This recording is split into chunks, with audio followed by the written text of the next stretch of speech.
Bonjour. Bonjour. Les amis, l'heure est grave. Pas du tout. J'avais envie de débuter sur une note un peu drastique. J'avais demandé lors de la vidéo nos expériences paranormales. À 80 000 likes, on fait une version 2. On a dépassé largement la barre des 80 000 likes. Du coup, on vous a préparé, les amis, forcément la version 2. Nos expériences paranormales. Comme vous pouvez le voir, on n'est pas du tout dans un setup scary parce qu'on va débuter cette vidéo dans la cuisine de Jill. Car les amis, cette vidéo est sponsorisée par HelloFresh. Et pourquoi? Parce qu'il faut toujours bien manger. C'est important, manger, bouger, hashtag on y va. Et puis surtout, on avait besoin de budget pour cette vidéo car les amis, nous allons tourner dans un endroit exceptionnel, d'exception j'ai envie de dire, pour ce volume 2 de nos expériences paranormales. Et quoi de mieux finalement que le château le plus hanté de France? Et là, Qui dit le château le plus hanté de France dit 6h30 de route. ouais. Et qui dit 6h30 de route dit grande faim. Donc on mange bien avant de partir. Exactement, et on aura besoin de force parce qu'on va y rester plusieurs jours. On va faire évidemment une vidéo urbex slash chasse aux fantômes. Je sais même pas que ce soit un urbex finalement, l'endroit n'est pas abandonné. Non, Je n'y connais rien, je suis une merde. Pour la chaîne Silent Jill, bien évidemment, elle revient en force les amis avec du contenu de qualité. Tellement l'art de me mettre en beauté. Et moi j'ai donc décidé d'utiliser cette opportunité de pouvoir partir là-bas. On a acheté un peu de matos, voilà, histoire d'investir sous des lots fresh. Passons à la recette les amis, et avant de montrer cette recette, je veux quand même vous montrer le petit côté problématique de Jill. Voilà, Jill a un souci de rangement je pense. Jill va devoir se calmer parce que là ça ne va pas. Vous savez, on a tous, ceux qui me regardent et qui commandent HelloFresh depuis des années, on est tous les mêmes. On prend les sacs en papier et on les insère dans notre frigo. Et bien Jill, pas du tout. Laissez-moi vous montrer. Déjà son frigo a un écran. Déjà ce n'est pas normal. J'ai l'honneur de vous présenter mon compartiment HelloFresh. Premier jour de la semaine, deuxième jour et troisième jour, puisque nous commandons à 3 reprises pour 3 journées. Et donc pour chaque jour, nous avons le compartiment dans lequel nous allons mettre tous les produits frais. Et alors, parce que ce n'est pas fini, vous pensiez que c'était fini, mais ça n'est pas fini. Ici, nous avons pour tout ce qui est produits qui ne se conservent pas au frigo, jour 1, jour 2, jour 3. Cette meuf est tarée. Alors les amis, aujourd'hui nous allons cuisiner. Ça c'est la beauté d'HelloFresh, hein. On découvre des plats, chose que je n'aurais par exemple jamais pensé à cuisiner. Des rigatoni en sauce crémeuse aux champignons avec des chicons. Un bon petit légume d'hiver garni de persil frisé. Il est juste là. Et je pense pas qu'on va s'ennuyer avec ces petits rigatoni. Pas du tout. Bitch, it looks delicious. On a donc coupé 7 kilos d'oignons et une trentaine de chicons. Voilà ce qui se passe quand on a une famille de 5. On va donc chauffer un peu d'huile. Est-ce que vous êtes team, dans les commentaires plutôt, j'écrase l'ail sur mes oignons et puis je jette tout dans la poêle, ou est-ce que vous êtes team, je chauffe l'huile, je chauffe mon ail pour donner un bel arôme à ma poêle et puis je chauffe mon oignon? Ou est-ce que vous êtes team, je m'accroche à ma marraine parce que je l'aime énormément? Finalement, tu sais ce qui est bien? Pas de ouf. On cuisine en famille. Exact. On cuisine ensemble. Terminé d'être seul en cuisine. Bon sang, bon Dieu que ça a l'air bon. Et en plus avec les restes, on va se faire une petite soupe. Exact, pour ne pas gaspiller. Je fourre tout dans une casserole, mais vraiment tout quoi. Hein. Des poivrons, des tomates, un concombre, une courgette. Tout ce que je trouve qui traîne dans le frigo et qui est, c'est pas comment faire, eh ben je fais dessus. Et à chaque fois, tout le monde se régale. En tout cas les amis, excellente idée. Si vous avez envie de vous faire livrer tranquillement chez vous, il y a plein de recettes, plus de 20 recettes toutes les semaines dans lesquelles on peut voilà, choisir ce qui nous donne le plus envie. L'abonnement méga flexible en fait, hein, donc tu peux te le mettre sur pause, tu peux carrément l'arrêter si tu as envie de stopper ton abonnement HelloFresh, il n'y a aucun souci, c'est vraiment hyper simple. Tout ça simplement via le site. En tout cas, si tu as envie de tester HelloFresh, sache que j'ai un code promo, le code GAEL YTB55. Alors attention, ça te donne 25 € de réduction en fait sur ta première box. Et ensuite tu as 15 € sur la deuxième et sur ta troisième et dernière box. Donc voilà, c'est vraiment l'occasion de tester et de vous faire kiffer seul ou en famille. Oh incroyable, il y a même eu de la buée, hein. Ça fait un effet bokeh, c'est exceptionnel. J'aurais faire du set design de bouffe. Et on a même fait une petite soupe avec les restes, pas de gaspillage, allez hop. Ah bah c'est un régal, c'est un 10 sur 10. N'oubliez pas, quand vous avez trop de légumes, faites une soupe.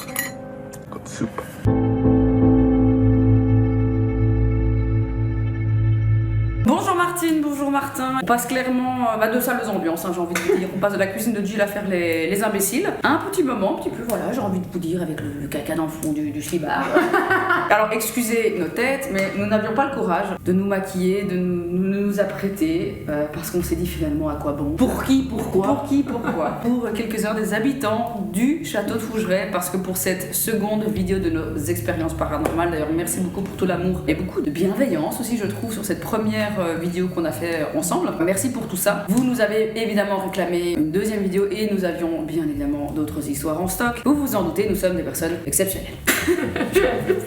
J'ajoute un peu de fun parce que je ne suis pas sereine. Nous sommes donc au château de Fougeray. Petit disclaimer immédiatement, ce soir sur la chaîne Silent Jill, il y a donc notre exploration au sein de ce château. Vous ne voulez pas manquer ça. Ils ne veulent pas manquer ça. Ils ne veulent pas manquer ça. Mais à l'heure où l'on vous parle, cette vidéo n'a pas encore été tournée et peut-être que nous ne serons pas en vie, donc pas en mesure de la retrouver sur Silent Jill. Et surtout de ne pas poster celle-ci non plus du coup.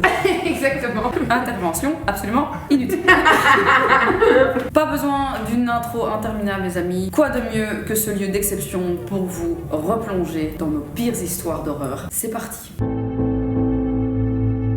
Nous allons bien évidemment débuter avec une histoire de Jill. Vous aviez adoré ces anecdotes extraordinaires. J'ai bien fait comme ça. Cette mouche, j'en peux... Ah, je l'ai tuée. Ah, je l'ai slashée. Vous aviez donc particulièrement aimé les talents d'oratrice de Jill lorsqu'elle vous raconte ces sublimes histoires au sein de l'internat dans lequel elle résidait quand elle était plus jeune. Jill, il y a eu d'autres histoires. Bien sûr. Il faut savoir que je suis quand même restée 2 années dans cet endroit absolument grandiose et sublimissime, mais particulièrement hanté, puisque très vieux. Et j'ai vécu évidemment d'autres histoires que je ne vous ai pas encore racontées, dont celle-ci. Il faut savoir que dans cet internat, il y a eu énormément d'histoires et de faits qui se sont passés entre 1800 et jusqu'à nos jours. Et il y avait plusieurs étages. Plusieurs filles étaient quand même assez réceptives à ce genre de choses. Je n'étais pas la seule à voir ou à entendre des phénomènes paranormaux au sein de l'école, mais j'étais un petit peu celle sur qui on venait toujours se reposer, ou en tout cas celle à qui on venait poser des questions. Et un jour, on a 2 filles qui dormaient dans une chambre à 2. On n'était plus dans des alcôves, ce dont je vous avais parlé dans la première vidéo, on était dans des chambres. On est donc une année plus tard et ce sont des chambres qui se situent sur 2 étages. Moi je suis au premier étage et ces 2 filles elles sont un peu plus haut et bien évidemment elles dorment juste en dessous de ce fameux grenier dont j'avais parlé. Et elles viennent nous voir et elles nous disent à chaque fois qu'on quitte notre chambre, l'éducatrice ferme le dortoir à clé, pas moyen de rentrer dans ce dortoir sans une clé, et à chaque fois qu'elles retournent dans leur chambre il y a des choses qui ont bougé. Elles retrouvent une chaise en plein milieu de la pièce avec une bouteille sur la chaise. Pendant la nuit, elles entendent des objets qui tombent de leur bureau, un pot avec des crayons qui tombent. Elles reviennent, les couettes sont au sol, les coussins sont au sol, il y a des vêtements qui ont bougé. C'est le foutoir complet et d'ailleurs souvent elles se font engueuler par l'éducatrice qui leur dit: vous avez de nouveau pas rangé votre chambre, vous êtes parti manger sans la ranger. Ils disent si, on l'a rangée mais à chaque fois qu'on revient c'est le bordel. Et elles dormaient dans la chambre avec l'œil de bœuf. Ah ok, donc la fenêtre centrale, petite ronde horrible. Si tu veux, tu as un grand œil de bœuf, elles étaient dans la moitié de l'œil de bœuf. Et dans cette chambre, tu avais toujours la lueur de la lune qui donnait par la fenêtre et donc tu pouvais voir même dans la pénombre la chambre. Et un jour on décide de faire une sorte de séance de spiritisme, en tout cas on essaie de voir ce qui se passe quand on se met dans cette pièce, qu'on ne bouge plus, qu'on se met dans le noir et qu'on écoute ce qui arrive. Et donc on est plusieurs à s'installer dans la chambre et je me rappelle très bien la disposition, on s'était mis contre le mur du fond, alignés les unes à côté des autres et on se tenait la main. Et on s'était dit, si jamais il se passe quelque chose, si on entend un bruit, si on voit quelque chose, on se serre la main. Et si l'une serre une main, puis une autre, une pierre, ça veut dire que c'est notre imagination qui nous joue des tours, on est la seule à voir quelque chose ou à entendre quelque chose. Tandis que si on se serre toute la main au même moment, c'est qu'on voit toutes quelque chose ou qu'on entend tout quelque chose au même moment. On s'installe par terre, on est assise, on ne dit pas un mot, on voit très clairement et on distingue très clairement tous les objets dans la pièce, que ce soit la porte, l'armoire, et en une fois, je ne sais pas vous expliquer comment, moment, il y a une pénombre qui s'abat sur la chambre, mais par le haut. Donc on voit vraiment un mur sombre, un nuage sombre descendre des murs. Et après quelques secondes, on se retrouve complètement dans le noir. Quel enfer. Et on ne voit plus rien. On ne se voit mais quasiment même pas les unes les autres. Il fait vraiment nuit noire, il n'y a plus une seule lumière. Alors que la fenêtre est toujours sans rideau, quoi. Hein. On ne voit plus où est la porte, on ne voit plus où est l'armoire, on ne voit plus rien. La première chose qu'on a eue, parce qu'on a réitéré cette expérience à plusieurs reprises, la première chose qu'on a eue, c'est une ombre blanche. Mais je serais incapable de vous dire c'est un blanc crème, c'est un blanc très blanc, c'est un blanc comme je ne l'ai jamais vu. Et c'est sorti réellement d'un coin du mur, comme une tache qui est sortie comme ça du mur. À ce moment-là, certaines filles ont commencé à paniquer, ont hurlé à la mort, à courir, se prendre la porte, sortir, et l'expérience s'est arrêtée net. On a recommencé et on prenait à chaque fois des sceptiques dans le groupe. C'était super important pour nous parce que ça nous permettait aussi de se dire on a des filles qui n'y croient pas du tout et qui vont sont en sortir panique de là. totale, Voilà. quoi. Ouais. On recommence et à nouveau, après quelques minutes, cette pénombre qui tombe sur la pièce. Et là, par contre, c'était moins drôle. On voit dans cette pénombre une ombre plus foncée que le reste de la pièce. Exact.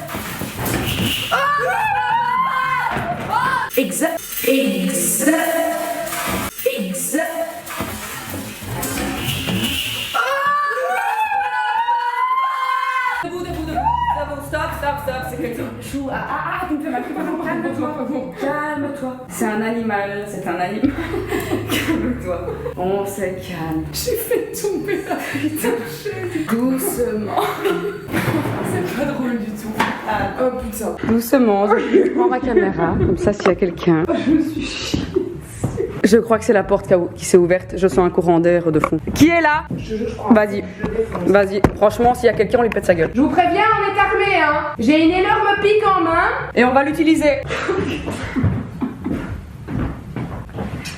Attention. C'est le putain de fouine qui a mis bouffer sûrement le... Mais ils ont laissé toute la bouffe dans la cuisine. Hein. Mais non, il n'y a rien. Mais attention, je suis là. Il n'y a rien. Il y a quelqu'un, sachez que vous êtes enfermés. J'ai besoin d'une lampe torche. Ok, je prends la lampe torche. Les expériences paranormales, ça tourne mal.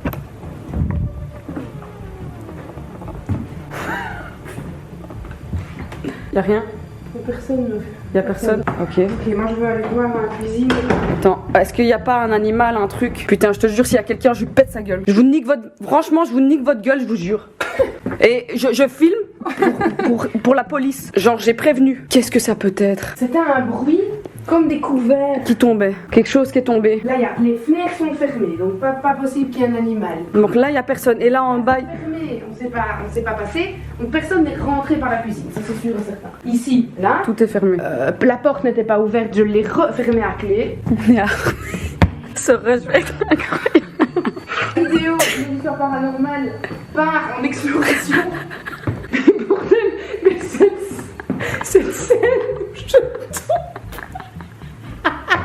Nous revoilà après ce petit incident. On ne sait pas ce que c'est. On va tout vérifier, il n'y a personne. Il y a personne, mais moi, personnellement, je pense que c'est peut-être une fouine qui est rentrée dans la cuisine. Il vaut mieux se dire ça. On est là pour toute la nuit, alors essayons de trouver des explications rationnelles. On va pas dire que juste au moment, pile au moment où j'arrive dans mon histoire, dans la montée crescendo de l'horreur, il y a un truc, une souris qui décide de vider quand même un tiroir de couverts au sol. Et quand on va dans la cuisine, il n'y a rien, aucune preuve, rien au sol, rien du tout. Donc on ne sait pas d'où c'était. Je comprends pas ce que c'était. Bordel, mais bordel. C'est une fouine, c'est sûr. S'il vous plaît, faites-nous des montages avec ce passage. Faites-nous rire, envoyez-nous des trucs complètement loufoques, des parodies, des montages farfelus, des mèmes, des mimes. Faites-nous tout, quoi. Allez-y, utilisez votre créativité. On est toutes là de nouveau installées dans cette pièce. T'as fait tomber la chaise. Je suis tombée sur la chaise. Ouais. Je vois cette ombre dans un coin de la pièce et c'est beaucoup plus foncé que le restant de la pénombre de l'endroit. Donc on voit vraiment un truc en boule dans le coin de la pièce. Quelqu'un, vraiment une ombre, l'ombre de quelqu'un qui est en boule dans ce coin. Et ça reste comme ça quelques secondes et au bout d'un moment, ça se lève et on voit que ça bouge. Ça marche, donc l'ombre se déplace, passe devant nous et quand ça arrive plus ou moins au milieu de la chaîne, moi j'ai vraiment vu, ainsi que les autres qui étaient à côté de moi, ce truc sans pouvoir te donner un visage ou quoi. Je sais pas si c'était une fille, un homme, je sais pas ce que c'était. Mais j'ai vraiment vu ce truc faire Ah, quelle horreur. comme ça vers nous. Au moment où l'ombre s'est retournée vers nous et nous a regardés, parce que c'est vraiment ça qu'on a senti, c'est vraiment une ombre, une masse qui se tourne vers nous. Là, à nouveau, les filles ont hurlé à la mort, panique totale, sorties de la chambre. Et vous vous êtes tous tenus les Ah oui, mains bien dans sûr. le Et vent. alors, à chaque fois, tu sais, la pénombre arrivait, bam, on se serrait les mains. On voit l'ombre, bam, on se serre les mains. Le truc bouge, bam, on serre les mains. Le truc avance, on se serre les mains encore plus, tu vois. Donc, on était vraiment toutes hyper synchro, hyper raccord dans ce qui était en train de se passer, quoi. Et des histoires, j'en ai encore d'autres, hein, mais ce sera tout pour l'internat pour ce soir. Ok, putain, je suis vraiment plus très rassurée. Parce que je me dis que c'est vrai que c'était très bruyant pour une fouine. Et on l'aurait entendu repartir. Il y a full porcelaine qui a dû tomber dans une des armoires. Tout est empilé sans dessous. Bon, soit. Ok, passons à mon histoire.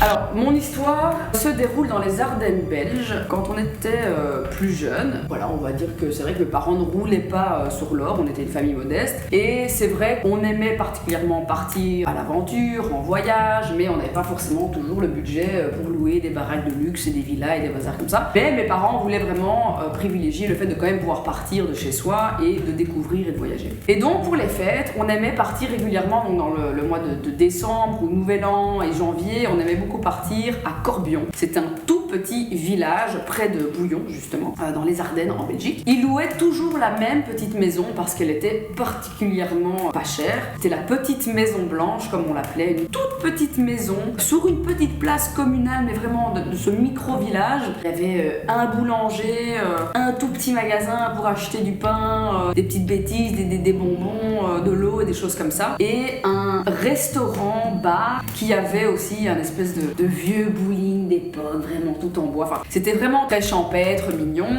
mais il n'y avait pas grand chose à foutre, vous vous en doutez, à part faire des grandes balades en forêt. Et c'est pour ça qu'on allait là-bas tous les ans avec mes parents et des amis à mes parents qui avaient des enfants qui avaient notre âge. On allait également souvent avec mes cousines et mon oncle et ma tante. Et c'est justement avec eux que s'est passée cette histoire un peu particulière. C'est la moindre des choses qu'on puisse dire. Cette maison était très petite, mais il y avait beaucoup de pièces. Beaucoup de petites pièces, très datées. C'était vraiment une maison qui n'avait jamais été restaurée. Donc on est quand même dans les années 90, hein, donc dans les années 90. Je devais avoir, à mon avis, 10-11 ans. On était en plein mois de janvier. Qu'est-ce qu'il y a chaud? Il y a eu un bruit chelou. Quoi comme bruit? Mais tu crois qu'il y a quelqu'un qui est ici? Non, mais il n'y a pas eu un bruit. Pas un bruit de pas, ou pas un bruit de porte, ou pas un truc comme ça. On n'y arrivera jamais à faire cette vidéo, c'est pas possible. C'était quoi comme bruit? C'était un truc bizarre. Un bruit. Ah oui, ok, c'est une chouette. Ah, Meuf, il y en a des centaines aux alentours ici. ok. Les bruits de femmes qui crient ou des bébés qui pleurent, c'est les chouettes. Ah, ok. Et donc c'était une toute petite maison qui était étrangement faite. Donc c'était une petite maison carrée, mais quand on y rentrait, c'était un putain de... Il y avait un énorme salon avec un petit salon, et puis ça donnait sur une micro-cuisine avec une deuxième cuisine, et derrière cette cuisine, il y avait une salle de bain. Tout était dans un vieux carrelage, de la vieille moquette. C'était vraiment une ambiance très particulière. Et il y avait quelques pièces comme ça où il y avait des gros loquets. Et donc quand on était gamin, c'est vrai qu'on se demandait souvent qu'est-ce qu'il y avait finalement derrière ces portes. Et donc un soir, on adorait avec ma cousine jouer au Polly Pocket jusqu'à pas d'heure. On avait tendance à se faire engueuler par nos parents parce qu'il fallait aller dormir et que tchic et que tchac. Et donc on jouait en fait avec la lampe torche en dessous des draps de lit au Polly Pocket. Voilà, ça c'était un petit peu notre activité favorite. Et puis il faisait pas très chaud non plus, donc c'était quand même une solution pour jouer au chaud, c'était en dessous des draps. Il y a un soir, on a quand même joué très tard. Il faisait extrêmement beau ce jour-là, ça avait été vraiment une journée très froide, de la neige, mais plein soleil. Et la nuit, il faisait un petit peu comme aujourd'hui, pleine lune, très éclairé, et on voyait vraiment très très fort à l'intérieur de la pièce. Et j'oublierai jamais, il y avait mon frère dans un petit lit dans un coin. Il y avait donc ce double lit avec moi et ma cousine. Il y avait mes parents qui dormaient dans une autre chambre collée derrière nous, mon oncle et ma tante dans une autre chambre avec ma grande cousine. Et il y avait deux fenêtres qui donnaient sur cette chambre, avec mon frère donc à gauche de nous et nous à droite, et alors un espèce de passage dans cette chambre. Et on joue au Polly Pocket, et je ne sais toujours pas aujourd'hui si c'est notre imagination ou si c'est moi ou si c'est ma cousine qui... Enfin, c'est très particulier. Quand on y repense toutes les deux, je pense qu'on se dit il y a quand même un truc très chelou. On joue à ces Polly Pocket et on entend quelqu'un qui marche vers nous très lentement et on se dit oh non, merde, c'est nos parents qui viennent nous engueuler quoi, parce qu'on joue en pleine nuit. Et j'oublierai jamais, j'ai regardé sous le drap, prête à me faire engueuler par mon père qui allait m'en coller une parce que putain il était minuit et qu'on jouait au putain de Polly Pocket. Alors en soi on ne dérangeait personne, mais je vois comme deux pieds faits d'ombre en fait. Donc c'est même pas deux pieds, ce n'est pas des pieds qui flottent avec une ombre qui donne au sol, c'est vraiment deux pieds faits de nuages foncés, compacts, mais qui qui marche pas comme ça, mais qui marche comme ça. Alors, comme un vieux papy qui traîne la savate. Un peu ça, meuf. Et c'était vraiment ce bruit-là. C'est horrible. Et on a toutes les deux eu cette réaction de se remettre sous le drap, tu vois. Obligé, c'était effrayant. Je vois mon père, bon, c'est effrayant parce que je vais m'en coller une, tu vois. Mais pas parce que c'est effrayant à la vue. Donc on n'a pas compris. Et on a eu cette espèce de truc qu'on a tous quand on est gosse de la couette magique, hein, où on est resté en dessous de ce truc. Le bruit s'est arrêté, ça a disparu. Et en fait, il n'y avait personne dans cette pièce. Aucun de nos parents n'était réveillé. Et c'est bizarre parce qu'après ce moment-là, j'ai plus aucun souvenir. Je ne sais pas comment c'est fini ce moment. Comment tu t'es endormie? Je ne sais plus. Après, j'étais jeune, j'avais 9 ans ou 10 ans, et je n'ai plus aucun souvenir du après de ce moment où on s'est rendu compte qu'il n'y avait plus ce bruit, que personne venait en fait nous enlever. Et j'ai beaucoup parlé avec mes parents de cette maison. Tard, une fois devenue adulte, j'aurais vraiment beaucoup parlé de la petite maison blanche à Corbion. Il y avait beaucoup de photos de gens décédés aussi d'ailleurs dans cette maison. Tu sais, c'était quelque chose de très à la mode à l'époque. On mettait des photos de défunts avec une banderole noire sur le coin, tu vois. Il y a eu un bruit. Pas dans la cuisine, mais c'est peut-être une chouette. Ouais, mais c'est des chouettes, genre. Des trucs comme ça, c'est des chouettes. Ma mère, un jour, me sort comme ça. Ah, mais oui, mais bien sûr que cette maison était hantée. Super. Super lieu de vacances. Voilà, c'était vraiment ça, quoi, genre dans le plus grand des calmes. Et en effet, ma mère, pas qui croit à ce genre de choses, mais qui a quand même un esprit assez ouvert à tout ça. Et elle est en effet persuadée que cette baraque était complètement habitée. Et apparemment, eux aussi ont vu ou senti ou vécu des choses au sein de ce lieu. Elle m'en a jamais vraiment parlé. Je pense que ce serait une fois l'occasion d'avoir une discussion avec elle. Pourquoi pas pour un épisode 3. Dans des meilleures circonstances. Ouais. Parce que je n'en peux plus. Je suis à cran. Je raconte mon histoire, je suis comme ça. C'est horrible. Tu expliques ton histoire et je suis comme ça. C'est l'enfer. Les gens qui arrivent en milieu de vidéo, qu'on skip toute l'intro, ils comprennent pas. Ils comprennent pas ce qui se passe. Et ce que Gaëlle a quand même omis de vous expliquer, c'est que ce soir, non seulement c'est une pleine lune, c'est vrai, mais c'est une red full moon combinée d'une éclipse solaire, lunaire, je ne sais pas quoi, de la décennie, la plus grande de la décennie, de je ne sais pas quoi. Donc on est sur un taux vibratoire et un taux d'énergie d'une puissance inimaginable et qu'on a évidemment, sans le savoir, parce que tout ça n'était pas prévu, choisi le jour où se passe tout ça. L'enfer. C'est nos expériences paranormales / exploration / notre expérience paranormale actuelle. C'est une expérience dans nos expériences. Ouais. Histoire suivante. Alors celle-là, elle est un petit peu plus... Un peu plus drôle. Je sais pas qu'elle est drôle, ouais, elle est touchante. Mais elle est un peu plus touchante parce que ça concerne ma grand-mère qui malheureusement nous a quittés il y a maintenant un peu plus de 2 ans. Quand ma mamie était en fin de vie, j'ai été la voir à l'hôpital et j'ai eu cette idée que peu ont d'avoir une discussion avec elle en lui proposant de se mettre d'accord sur un signe qu'elle pourrait me faire une fois qu'elle serait partie. Et c'est quelque chose qu'on n'a jamais tendance à discuter avec nos proches. Quand on est sur le point de perdre quelqu'un d'une mort qui va arriver et pas d'une mort qui surprend les proches, ben c'est peut-être l'occasion de se mettre d'accord, comme on se mettrait d'accord sur les funérailles, de se mettre d'accord sur un possible signe que la personne pourrait nous faire. Et je trouve ça très chouette. Ça permettrait quelque part d'être sûr et certain que le signe qu'on reçoit est bien celui qu'on a demandé et de ne pas voir des signes partout. Et donc, je suis à l'hôpital et je lui dis, écoute, dans ma chambre, donc c'était dans mon ancienne chambre, dans l'ancienne maison où j'étais, j'ai un lit avec une télévision qui sort du lit. Le soir, je regarde ma télévision, c'est une toute nouvelle télévision que je viens d'acheter, elle fonctionne très bien. Et quand ma télévision sera allumée, si tu es là, tu éteins la télévision. Ma grand-mère décède quelques temps plus tard, malheureusement. Je pense que c'est 2 semaines et demie, 3 semaines après son décès. Je suis dans ma chambre et je suis seule. Je suis en train de regarder la télévision, j'allume la télévision, je mets Netflix. Je suis en train de choisir les programmes et au moment où je descends, choisir le film que je veux regarder, l'écran s'éteint. Donc là, je me retrouve dans le noir complet dans ma chambre. Oh non. Et là, instantanément, je regrette d'avoir demandé ça. Et donc, j'étais vraiment dans mon lit. Mamie, c'est toi. Et j'ai vraiment eu tellement peur. Et j'ai rallumé la télévision. Sont passées à nouveau 2 semaines, 3 semaines. Et à nouveau, après avoir regardé la télévision à maintes reprises, j'allume ma télé, je suis sur Netflix, je lance mon film démarre et pouf, ma télé qui s'éteint à nouveau. Et c'est pas les plombs qui pètent, hein. C'est ma télé s'éteint, petit voyant rouge, je rallume la télé. Donc on a réellement éteint ma télévision à 2 reprises. Télécommande n'est pas dans mon lit, je n'ai pas pu faire de faux mouvements, elle est à côté sur la table de nuit, personne n'est touché, quoi. C'est ouf. Mais t'as eu d'autres moments hein, où t'avais l'impression que mamie était là? Tu as vraiment envie que je raconte ce moment? Mais je pense. Ça m'intrigue parce qu'on parle vraiment d'un sentiment très profond où tu es persuadé de ce qui se passe. C'est un moment où on ne pense absolument pas aux fantômes et encore moins à celui de sa grand-mère. Je suis dans le lit avec mon amoureux, Simon. En plein débat. En plein débat. Un débat politique. Un débat politique. Je suis dans une position, laissez-moi vous dire, digne d'un film porno. On va pas se le cacher. Au bout d'un instant, tout se passe parfaitement bien. Voilà, le plaisir est à son apogée. Et là, je ressens une gêne, mais terrible. Et en une fois, je suis littéralement persuadée que mamie est dans la pièce. Et qu'elle vous regarde. Et qu'elle est là. Et qu'elle voit ce qui se passe. Et qu'elle n'a pas choisi le bon moment pour arriver. Simon sent directement, parce que je ne le dis pas, mais il sent que tout d'un coup, elle n'est plus trop dans l'action là. Et genre, j'ai vraiment pris la couverture, je l'ai remise comme ça sur nous. Elle me dit, qu'est-ce que tu fais? Et je dis, non, mais il y a un truc hyper bizarre. Je dis, j'ai l'impression que mamie est là et qu'elle nous regarde. Et j'étais super mal à l'aise. Et je vous jure, j'avais vraiment le truc du pourquoi est-ce que ça m'est venu en tête? Pourquoi est-ce que des semaines plus tard, je pense que mamie est dans la pièce et qu'elle nous regarde? Ça n'avait aucun sens.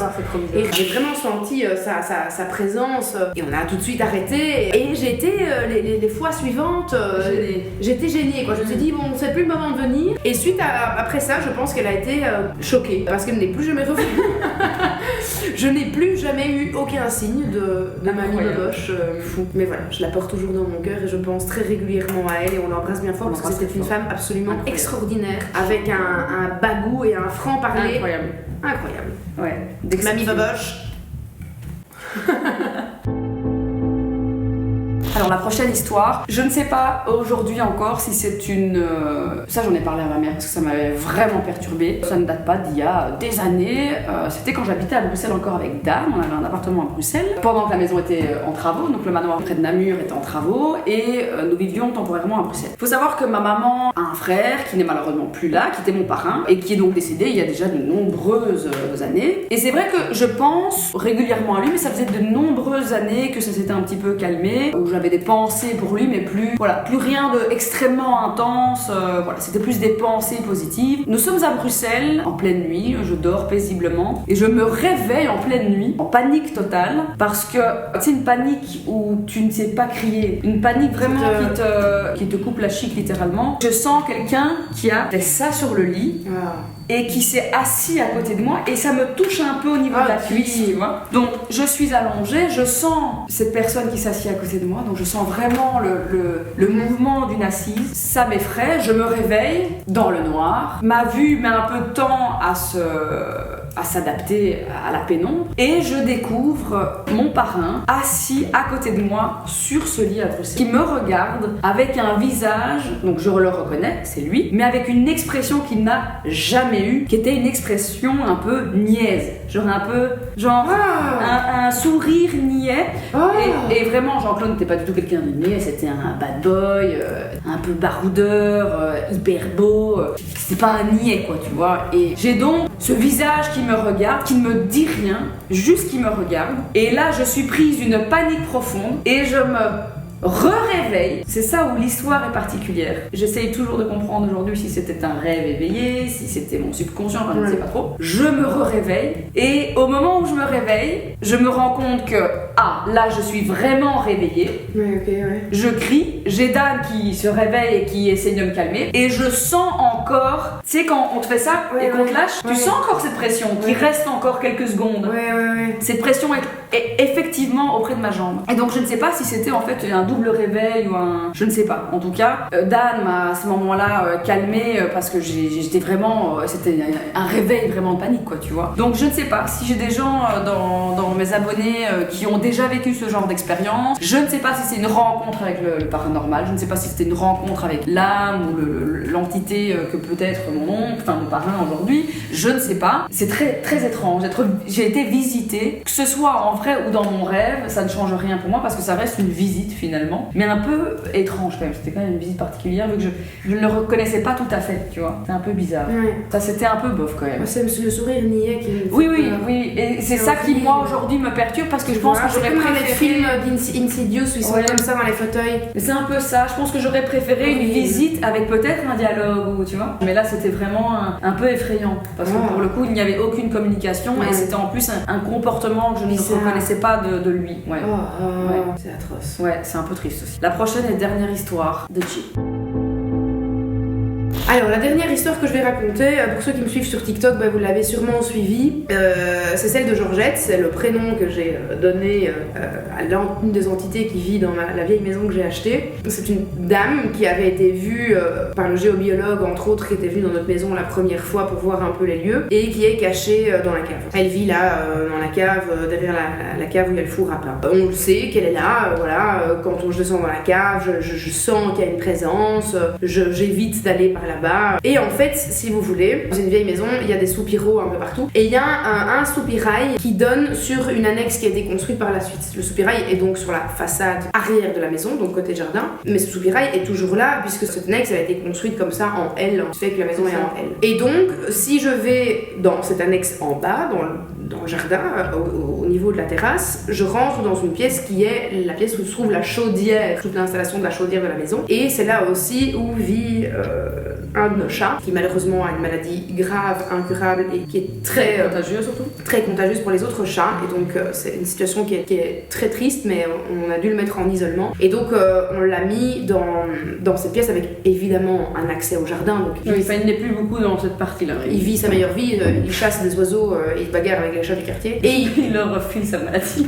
Le soir, en fait, on a mis son petit panier, sa nourriture dans cette pièce parce qu'il fait bien chaud. Et souvent, il dort sur la chaudière parce qu'elle chauffe et donc du coup, il est comme sur un chauffage, quoi. Bref, donc je descends pour aller le nourrir, lui donner sa petite ration journalière. On est en fin de journée, la pénombre commence à s'installer, mais il ne fait pas noir. Et je descends vraiment tout à fait sereine. Je ne passe pas par la cave, je passe par l'extérieur de la maison, par le jardin. J'arrive dans cette pièce, je lui donne sa petite ration de croquettes et donc je suis à ce moment-là accroupie au sol. Je verse les croquettes et je sens littéralement quelqu'un me regarder. Je sens vraiment une présence qui me regarde. Et là je me dis, oh non, il y a quelqu'un qui me regarde par le soupirail et c'est la fameuse pièce de Georgette. Je me dis, ok, tu sors et tu ne regardes surtout pas, quoi, tu vois. Je veux pas voir, j'ai juste trop peur. Donc je me lève en ne regardant pas. Et évidemment, curiosité malsaine oblige. Au moment où je sors un pied de la porte, je fais vraiment juste un petit comme ça. Je regarde vraiment du coin de l'œil, quoi, l'angle mort, quoi, tu vois. Ouais. Et là, je vois, mais ça a duré, les amis, une fraction de seconde, hein. C'est pas un truc qui a duré une minute, hein. C'est vraiment le temps que je regarde, et puis je me suis saisie, je me suis barrée. Je me retourne, je regarde, et là, j'ai vu le visage de quelqu'un dans la pénombre, comme ça. Oh mon Dieu! En train de regarder par le soupirail. Quel enfer! Et j'ai vraiment fait... Bon, mais quelle horreur! Partie directement. J'ai couru en haut chez Simon. J'ai dit, putain, je l'ai vu! Il me dit, qu'est-ce que t'as vu? J'ai vu Georgette dans le soupirail, je l'ai vu. What? Mais j'appelle la police, moi. C'est horrible. Donc t'as eu une apparition vraiment humaine, en fait, quoi. Un visage humain. Dans la pénombre, des traits humains que j'ai vus avec un visage de vieille madame boursouflée, plein de rides, comme ça, tu vois. Horrible. Comme un peu comme tu vois les vieilles fermières avec des gros doigts, parce qu'elles travaillent la terre, elles enlèvent les pommes de terre, tu vois. Mais c'était une madame comme ça. Une petite madame comme ça. Plus jamais je descends dans cette cave. Non, il faut pas, c'est pas impossible. Bon, et bien les amis, je pensais vraiment qu'on ne finirait jamais cette vidéo parce qu'elle a vraiment très très mal débuté. Il n'y a plus de bruit. Non, on n'a plus rien eu. Plus rien, c'est vraiment le calme plat. Et heureusement, c'est très très bien. On va débuter maintenant l'exploration. Ça, vous verrez. Ouais. J'ai plus envie. T'as plus envie? J'ai envie de prendre la voiture et de rentrer à Bruxelles. C'est vrai. T'es sérieuse? J'ai peur maintenant. T'as peur maintenant? Oui, après il va falloir aller dormir dans une chambre et tout, c'est horrible. Après, rien nous empêche de retourner à l'hôtel et de se prendre une nuit. Si jamais ça, ça tourne ouais. mal. Bah, si ça tourne mal, on ne dort pas ici. On retourne à l'hôtel et on les appelle et on On leur dit horrible, c'était horrible. Ouais. On va toquer au Airbnb en face Oui, c'est ça. chez Josiane. Bon bah écoutez les amis, j'espère que cette vidéo vous aura plu. Si vous avez vécu des choses similaires, si vous avez peut-être des explications, parce que j'ai adoré, ils ont donné plein d'explications et leur ressenti par rapport à nos histoires. Ok, trop bien. La première fois, il y avait des choses très intéressantes. Okay. N'hésitez pas à faire de même. Si cette vidéo vous a plu, franchement, lâchez un like, ça fait plaisir. Je le demande jamais en plus, donc faites pas vos putains de crevards. On vous dit, je l'espère, à très bientôt pour des nouvelles aventures sur la chaîne de Martine, ta super copine. Ou pas. Ou pas. Je vous embrasse. T'as fait tomber la chaise, Jane.